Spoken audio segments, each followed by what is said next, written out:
आते हैं शाबर अली जी, आम आदमी पार्टी के नेता, प्रमुख समाज सेवक। नमस्कार सर, आपका स्वागत है। हम आपसे जानना चाहेंगे, हमारे देश में अभी जनसंख्या कानून लाने की तैयारी में चल रहे हैं, लेकिन कुछ पार्टियां, विपक्ष उनका विरोध कर रहा है। आप क्या कहना चाहेंगे? जैसे कि ओबीसी ने विरोध किया है, कई सारी विपक्ष विरोध कर रहा है। जनसंख्या कानून क्यों जरूरी है हमारे देश में लाना, और क्या ठीक है? देखिए, विरोध जो लोग करें वो विरोध करें, जिनको जश्न मनाना है वो जश्न मनाएं। मैं तो अपनी प्रतिक्रिया दे सकता हूँ, मैं किसी के खिलाफ नहीं बोलता।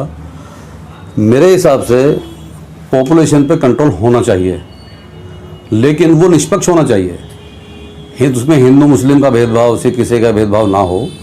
वो कानून बने तो सबके लिए एक ही कानून होना चाहिए।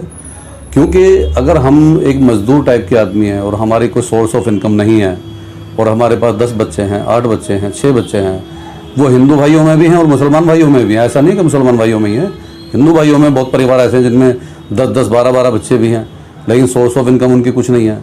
तो फिर बच्चों का भविष्य अंधकार में ही डूबेगा। क्योंकि हमारे पास संसाधन उतने ही हैं, गवर्नमेंट के पास में जितनी मशीनरी है फिलहाल अभी उतनी ही है, और इसकी भी आगे बढ़ाने की कोई उम्मीद भी नज़र नहीं आती। लेकिन पॉपुलेशन जो जिस तरह बढ़ रही है, मैं परसों न्यूज़ देख रहा था, एंकर ने जब तक अपने सवाल जवाब पूरे किए थे उतनी देर में 725 बच्चे पैदा हुए थे। उस पर कोई मोहर नहीं लगी हुई थी कि वो हिंदू का था या मुस्लिम का था, वो सब हिंदुस्तानी ही थे। तो हमारे हिंदुस्तान की आबादी अगर कंट्रोल में रहेगी तो हमारे पास संसाधन होंगे, हम बच्चों को पढ़ा लिखा सकेंगे और एक उन्हें अच्छा कैरियर बना के देके जाएंगे, जो हर माँ बाप का सपना होता है। तो मैं इसके फेवर में हूँ, लेकिन कंडीशन वही है कि इसमें कोई भेदभाव ना हो। सर, क्या लगता है, एक सवाल आता है कि जिन लोगों के पहले से ही बच्चे हैं वो उन पर भी लागू होगा, या फिर जो अब के हिसाब से? नहीं, उनका कैरियर बर्बाद करना तो ठीक नहीं होगा। भाई किसी के पहले से 6 बच्चे हैं और आप फैसिलिटी देंगे उनको, 2 बच्चे की 4 बच्चे कहाँ जाएंगे बेचारे? वो भी तो इसी दुनिया में जन्मे हैं ना, उनके पेरेंट्स भी हैं, सरकार उनकी भी है, सब कुछ उनका है। ये तो जिस दिन कानून बने उस दिन के बाद से लागू होना चाहिए।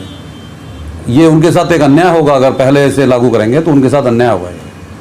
जी, क्या कहना चाहेंगे आप देश के बारे में? मैं अपने प्रदेश के मुखिया योगी साहब से सबसे पहले तो ये कहना चाहूँगा कि वो काम बहुत अच्छे करते हैं, लेकिन उनके नज़र से बच के या उनके स्टाफ की गलती से या उनके नेताओं की गलतियों से कुछ बदनामियाँ उन तक पहुँच जाती हैं।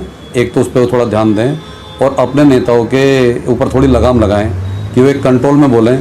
और उनको किसी से नफरत नहीं है, और मुसलमान भी उनसे नफरत नहीं करता। नफरत के बीच के लोग करा देते हैं ऐसे बेतुके बयान दे करके कि जिससे दिल को ठेस पहुँचती है। आप कानून बनाइए, हर मुसलमान आपके साथ है, हर हिंदू आपके साथ है। देश में कोई ऐसा माहौल नहीं है, माहौल तो कुछ चंद नेता खराब करते हैं। आपसे रिक्वेस्ट है कि आप प्लीज़ उनके ऊपर थोड़ा कंट्रोल करें। धन्यवाद सर। नमस्कार।